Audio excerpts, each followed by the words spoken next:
guys, Becky here with Design Bundles, and I'm super excited to have you join me today because we have a really awesome and easy sublimation tutorial on sublimating on regular wood items.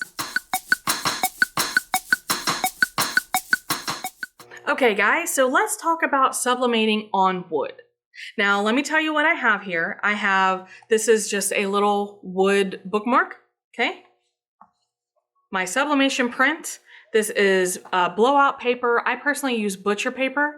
Blowout paper is just more of a general term. You can also use either uncoated parchment paper.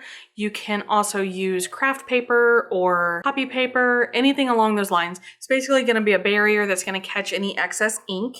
I have a little bit more. I have little sheets here and there. And then of course I am using my Cricut Easy Press, but guys, this can be done in a traditional heat press also.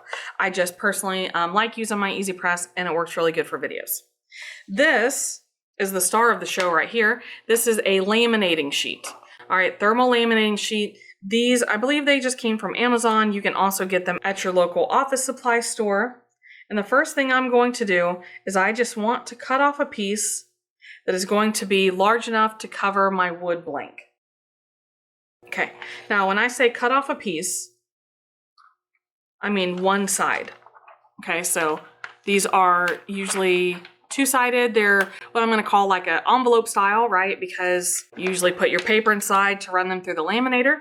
So we cut off just one side of that and made sure it was large enough to fit over our bookmark. Now it's also important to say that the wood has to be dry. It does have to be dry wood. So if you're working with unknown wood items, like if you have wood slices and that sort of thing, then you may want to check into drying those in your oven or just different drying methods that are available. This is already dry wood. I'm going to put this down. Now, it doesn't even have to line up perfectly, and I'm going to show you why. You just want to make sure it covers. Put your butcher paper over there, and then go ahead and press. Now, I have this at 385. The timer is set for 60 seconds. I usually hold it for about 30 seconds, and then I check. Now, this laminate method is really awesome. I really like it a lot. You can use it on the wood. You guys have seen me use it on canvases. I will link that video for you below. You can also use it on tile, but I've heard that you can peel the laminate off afterwards, so I'm not sure that I would recommend tile.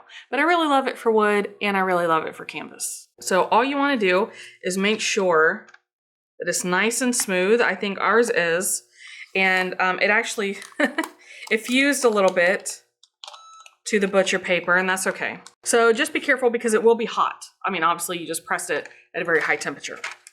Okay, now another thing that you want to try to have handy, and there are a couple different things that you can use for this, but try to use a cutting mat if you have a self-healing cutting mat available. If you do not, I am actually going to use my Cricut mat here, and only because, you know, I'm not going to be pressing really hard, but I just want to be able to protect my workspace. And it also helps that this is sticky, so it will hold my wood in place. And then I'm just using a regular craft knife, and I'm just going to trim around my wood piece. So you may be asking yourself, why didn't I just cut this to size to begin with? Well, the laminate sheet actually will shrink.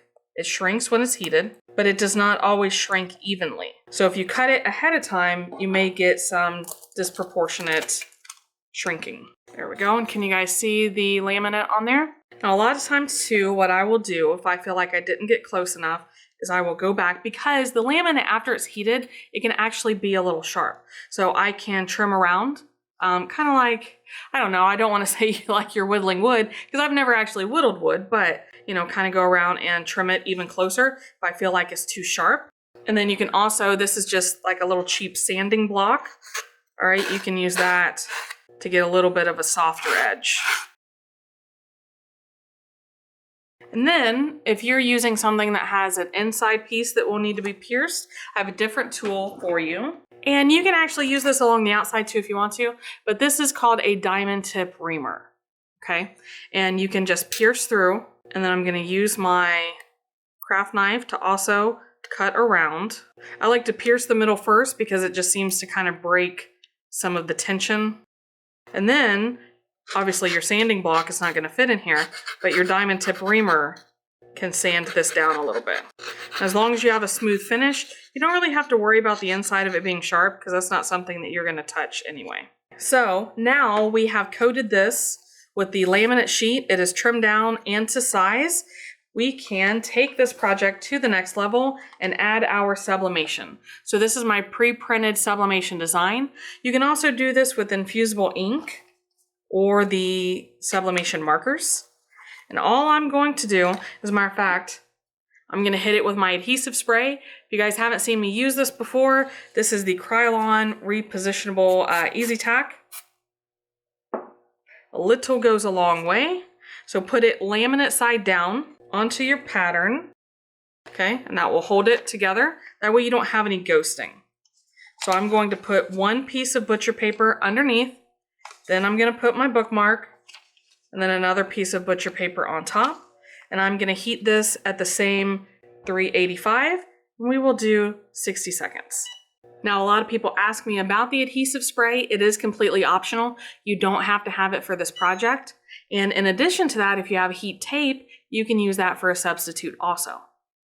Another thing that's important to mention that I did not show you before we started pressing this, but on these laminate projects, it's important for your sheet to be larger than the laminate part because it will leave an imprint.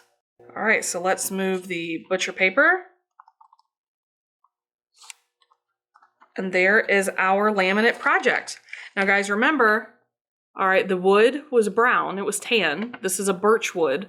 So you're not gonna get bright white contrast, but you have this really awesome project right on your wood. So guys, how did you feel about our sublimation project? Obviously, I really liked it. I've used this process a lot. I love using the laminate sheets because they're so easy. And let's face it, they're pretty inexpensive too. So that is a win in my book. But guys, the most important part is just making sure that your wood is completely dry. And you can dry out your wood in several different ways. I will leave that part up to you because there are so many variables, all right? But still, really, really awesome project. And a lot of the wood that you find in the stores is already going to be dry anyway. Now, I'm very interested to know what you guys think, how you feel about it. Let me know if you've tried this method before. I do love to hear from you guys. I love answering your questions. So make sure you just leave all that down there in the comments below. And if you don't mind, go ahead and give us that quick subscribe. That helps us keep the little channel going and keep bringing you more videos in the future. So thanks again, guys. I really appreciate it every time you stop by. And hey, let's do it again next time.